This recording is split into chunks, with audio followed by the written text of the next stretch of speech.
ANS जिनसे छोड़ के पेन हंसाला मारना तालो गावाला चार हो जाई। जिनसे छोड़ के पेन हंसाला मारना तालो गावाला चार हो जाई। ए बबुनी चढ़ल बाटे तोहरो जवानिया बजरिया में मार हो जाई। ए बबुनी चढ़ल बाटे तोहरो जवानिया बजरिया में मार हो जाई। चीज पे चाहे सलवार चाहे अगवा उखाड़ रही हो। ए बबुआ चाहे तो हर बोतला कपार लेना सोनी सिंगार रही हो। ए बबुआ चाहे तो हर बोतला कपार लेना सोनी सिंगार रही हो।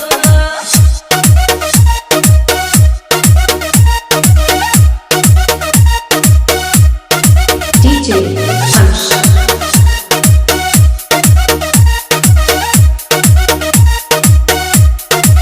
चला जानी शाल तू वसुवरे आयसे आई मुझे सारे लोग लाइन मारे लागी दबाई के आई खत देखी तो हर नौजवानी के दोस्त बा सुखर शरीर में तू मन तो बसवा। ओ बोले संभारो ना ओढ़निया काके भूले के पार हो जाई।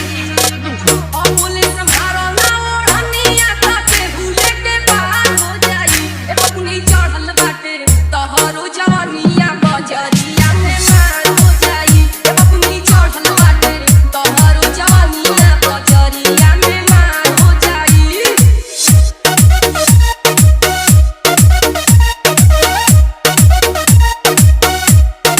DJ Ansh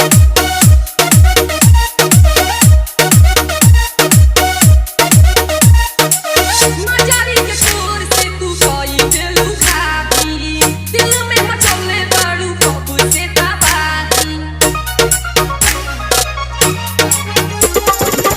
लगता कि नोट तो हर ढीला बागे आग के हाथवा से छुअल चाहा तारा चाहे आग के। सानिया के बिचारा पर धोनी के तो छक्का के बलचार हो जाई। सानिया के बिचारा पर धोनी के तो छक्का के बलचार हो जाई। ए बबुनी चढ़ल बाटे तोहरो जवानिया बजरिया में मार हो जाई। ए बबुआ चाहे तो हर बोतला कपार लेना सोनी सिंगार रही हो। ए बबुनी चढ़ल बाटे तोहरो जवानिया बजरिया में मार हो जाई हो। बबुआ चाहे तो हर बोतला कपार लेना सोनी सिंगार रही हो। DJ Ansh ANS